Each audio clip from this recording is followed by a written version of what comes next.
So in the previous video, I gave you a basic introduction of RISC-V, the sort of design motivations of extensibility and simplicity and RISC and all of these kind of, being able to extend in the size and in the added instructions and stuff like that.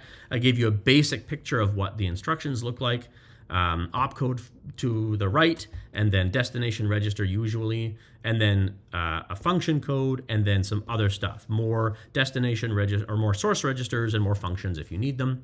Today, I want to talk about, in this video, the immediate version of those data processing instructions and why they're a little bit different. So here is an example. We've got add and subtract that are R-type functions, and then the I-type version of that is just add or add immediate. So forget about this add subtract switch. We'll get to that in a second. But for now, we can see that there are register versions and immediate versions of most of these really common data processing instructions, right? XOR, we used it as an example last time. Here is XOR immediate.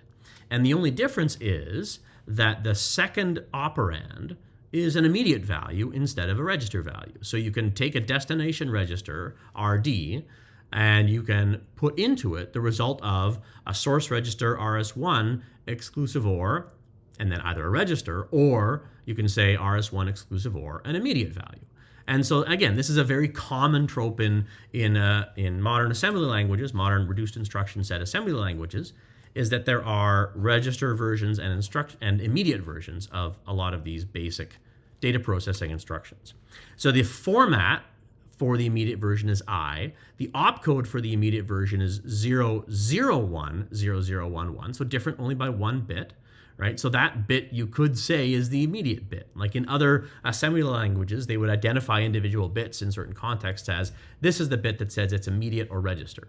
So here you could say that bit 5 here is the register or immediate switch. And when you're building out the hardware, you would want to do that. You would identify bit 5 and feed that into your switch for immediate or register. But for now, we'll just say that it's immediate versions and register versions. Now, how does the format work? So the immediate format here, this I format, looks very similar. Opcode, destination register, 3-bit function that tells you which operation you're doing, source register, and then a 12-bit immediate field that goes from bit 20 all the way up to bit 31. Now, if you've done the ARM stuff, you'll know that the ARM immediate field is really complicated. It uses a small chunk of value and then a little bit of shift to allow you to put that value anywhere you want in the register. Because 12 bits isn't a ton for an immediate value. It can give you any number between 0 and 2 to the 12, which is about 4,000. And for most purposes, that's good enough. There are special tricks to get bigger numbers, which we'll talk about later. But the question is, how does RISC-V assemble a 32-bit number out of this 12-bit immediate field? Well, this is what this table is. This is what I call the resulting immediate value, and this is how RISC-V constructs an immediate value out of whatever immediate data is in the instruction, right? Reminding you that immediate means that the value is in the instruction itself as compared to register, where you have to go to the register file to find the value. So those 12 bits are the actual value you're interested in when you're adding some value that's actually in your code. But how do you make a 32-bit number in order to actually do the processing? So immediate format instructions are fairly straightforward. You take the 12 bits here. I've compressed this, it's hard to see. The 12 bits here from the instruction, right? Instruction from bits 31 to 20. And if you come back here, that's here, 31 to 20, right? Those 12 bits. Here it says that this is the bits 11 to 0 of the immediate value. That lines up with this, right? This is bits 11 to 0 of the immediate value. So those two bits of information, they sort of talk to each other. This says where to find it.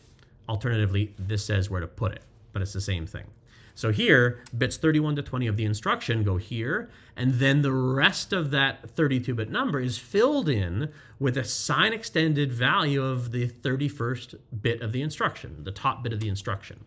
So this top bit of the instruction here is the top bit of that 12-bit immediate field, and that's the sign, right? Because we know from our 2's complement, that's the sign value. And so you just sign extend that out to fill a 32-bit number. Easy, right? Where it gets complicated is in other types of instructions where you have to generate a 32-bit number. There may be constraints on that, right? Instead of just generating a 32-bit immediate value, you may be generating a 32-bit address or a 32-bit something else. For most of these, I believe actually most of these are addresses. There may be a 32-bit unsigned number you need to generate. So these get more complicated. And these different instruction formats, S, B, U, and J, we will get to when we talk about the branching and jumping and loading and storing.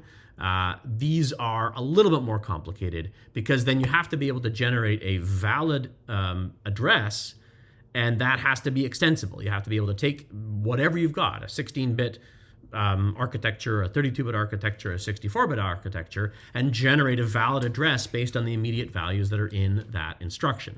And that's why this stuff looks like there's a bunch of stuff getting shifted around. And for J-type instructions, which again we'll get to, there's a lot of shuffling around of bits to generate the valid instruction address that we're going to jump to.